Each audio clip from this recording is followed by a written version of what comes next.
My name is Pranav Kothari. I work at Educational Initiatives. Our work has been in evaluating various interventions through the lens of student assessments and measuring progress of different NGOs, different stakeholders on how their work has led to an increase in student learning outcomes. The way we measure this is with student learning instruments, which check for children's conceptual knowledge in maths, in science, in social studies, and a variety of languages.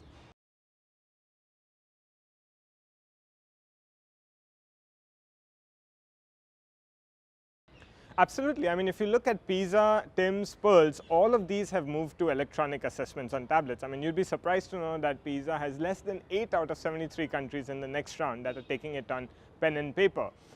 We ourselves have sort of moved and are offering the digital version as well. More than half of our students who take ASSET are now taking it digitally. There are many benefits. You can ask more items. Children can take the test at different points of the year.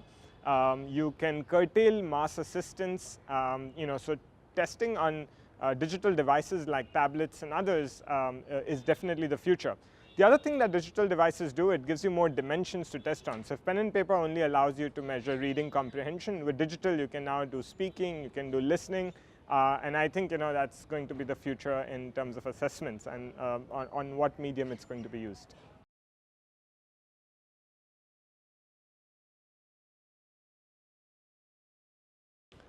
I think, before you start anywhere, what is most important is what is the purpose of the assessment, right? What exactly are you trying to do is, I think, where I would like to start.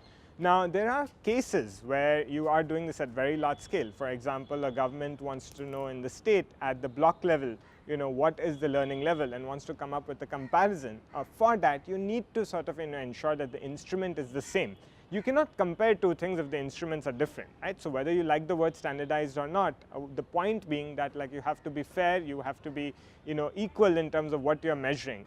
The other thing that standardized instruments do is bring economies of scale. So for example, if you are testing across hundreds of thousands of students, then when you use the same instrument, the cost per child is much lower. And that's beneficial, when you're trying to do things. So again, start with the purpose of what is the assessment going to do.